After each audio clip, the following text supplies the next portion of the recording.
If they give a promise to the president, that is between them, not the Nigerian public. The one we know is that the president refused to assent to the Electoral Act as prepared and sent to the president for signing by the National Assembly, and then returned it to them.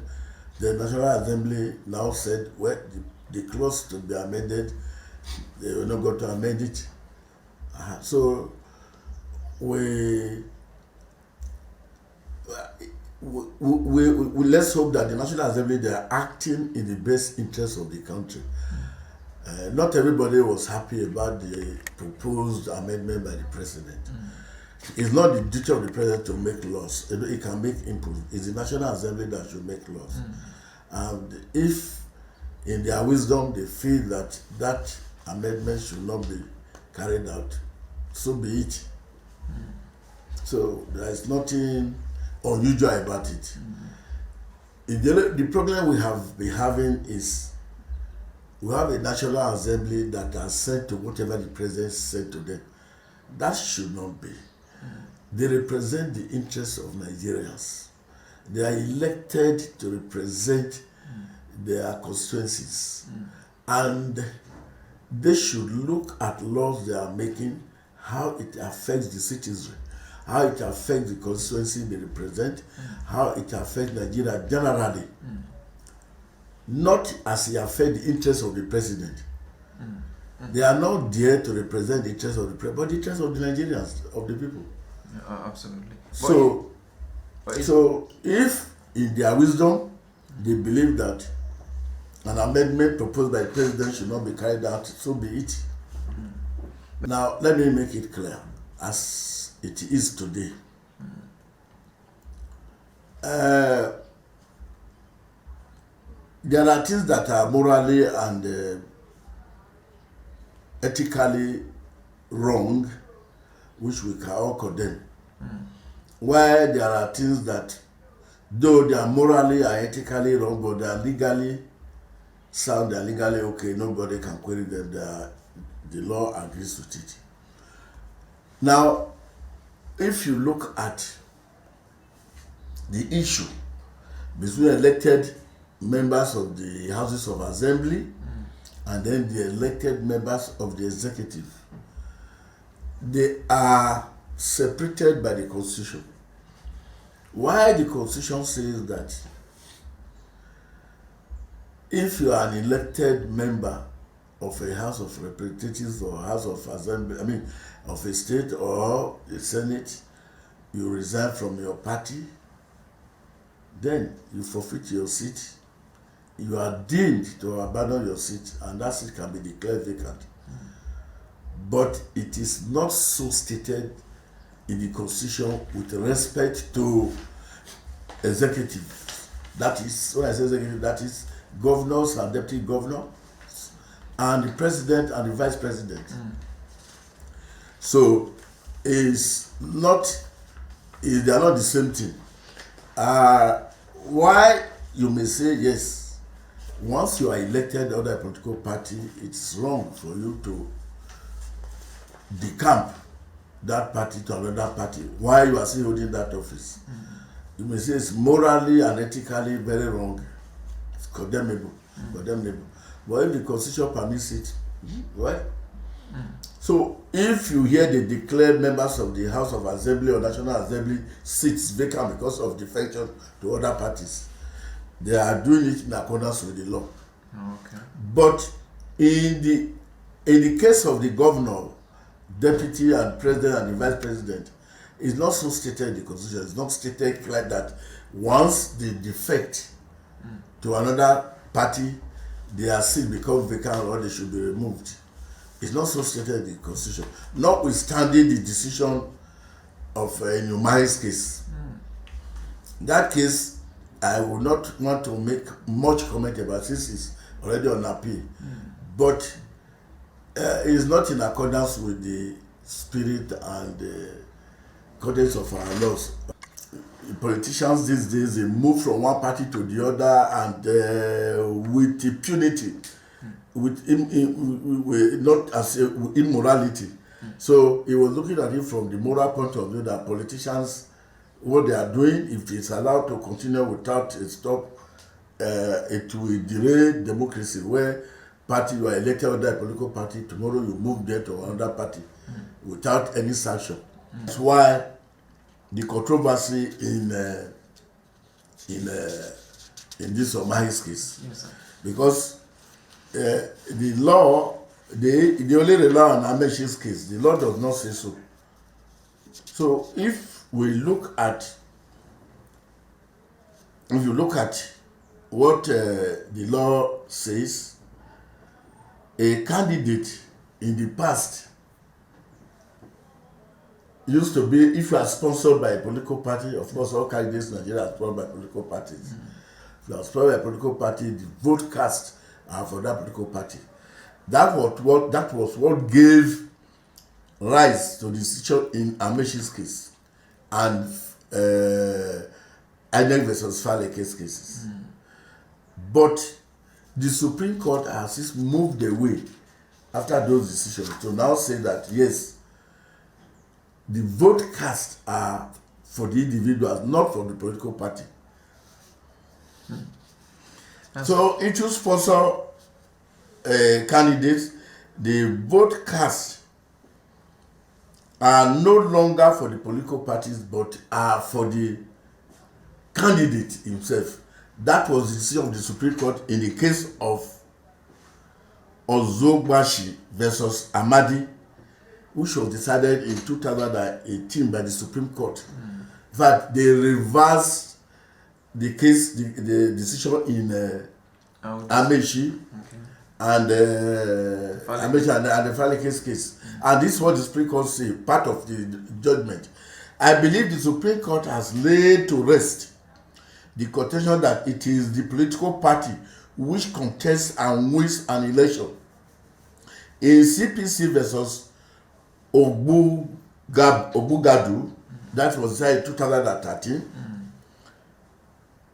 the court was categorical that individuals as candidates win election and not the political parties. A political party is a vehicle, is an agent that assists the contestant to achieve his political ambition, to win an election.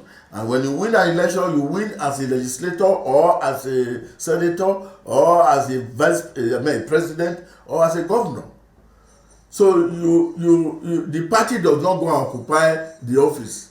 It is the person that is the party sponsors that goes to occupy the place. So that is why the Supreme Court reversed the decision in Amechi and Faleke's case. Now that it is the candidates, the vote cast are for the candidates, not the party. It's not everything that is immoral, that is illegal. Now, having given that background, UMAHI was voted into office using the vehicle of PDP. And then, while the tenure was while the tenure was still on, he vacated, he defected to APC. Whether or not he would have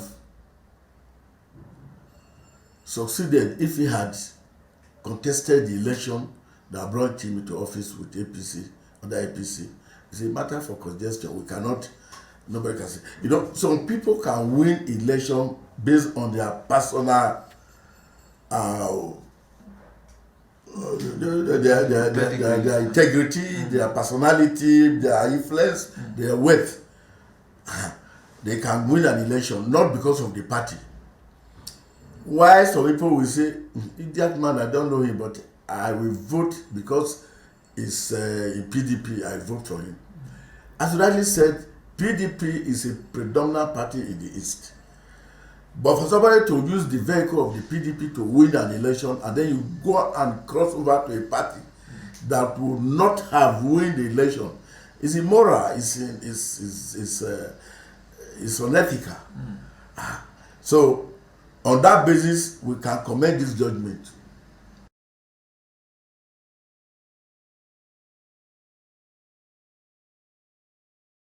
Yeah. One thing paramount to me about Nigeria that we have not addressed, and that is even the so-called amendments have not addressed, is the physical federalism of this country. Without which this country will continue. We have to accept that what the founding fathers of this country negotiated during the constitutional conferences between 1957 to 1960, when Nigeria attained independence, is not what we are practicing now. They have jettisoned the federal system of government which the founding fathers of this country agreed upon.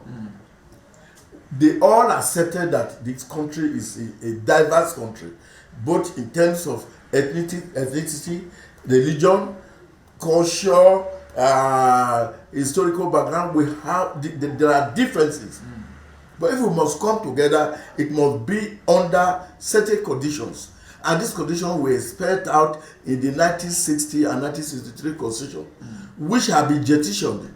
This 1999 constitution is a bastard of 1963 constitution. It has nothing to do with what our founding fathers agreed in the constitutional conferences that were held, where they agreed that Nigeria should be one, will come together as one. It is also the present, what they are doing now is cosmetics. They are not addressing the real issues that is afflicting this country. They are not addressing it. That is real fiscal federalism. We should go back to the 1963 constitution. That one will provide opportunity for healthy rivalry, healthy competition between the states. Yes. So that each state would want to excel. That is why up today we are talking about our law. He made use of the 1960 constitution to develop the West. When you elect somebody as a governor and he's not performing, and you see other states they doing well, it's not somebody will tell you to remove him even before the end of his tenure in office. When I got to the airport yesterday, I was to go to Kano, but the weather was bad.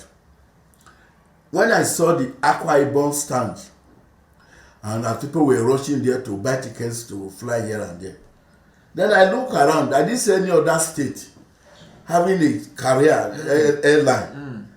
See, these are things that we press people. So that's a state flying an airline. Even the whole country, Nigeria, has no airline. We don't have a national airline. There will be competition, healthy competition. There will be development. You allow the state to use their resources, then they will percentage to the national coffer. If we don't go back to 1963 constitution, we are not going anywhere. These amendments, that are cosmetic amendments, will take us to nowhere. All right, welcome back. You're still watching Daybreak on Trust TV. Now, that was quite that was quite insightful thoughts. Insightful, yeah. And still talking about UMAHI. There are actually reports that he withdrew his appeal and presented a new one. And a lot of people are actually asking if, the appellate court can actually, save him. Well, we get to see as these issues unfold. Nigeria is full of surprises. Definitely. I mean, you could hear that INEC is saying that they received 9 court orders. Different court orders with respect to David UMAHI. So a lot is really ongoing. So we hope to see how it all turns out, at the end of today. And it's also a clear case of what works for one person might not work for the other, as in the case of Zamfara State Governor as well. Yeah, for the State Governor of Zamfara, we are still waiting, what the court will be telling us come April, I think, 8th. They will be taking a decision on that. And so we are also looking forward to that and see how it will all play out as well. Okay. All right, now enjoy this feature on banana plantation. Banana plantation and of course its farming activities is commonly practiced in the middle belt and southern part of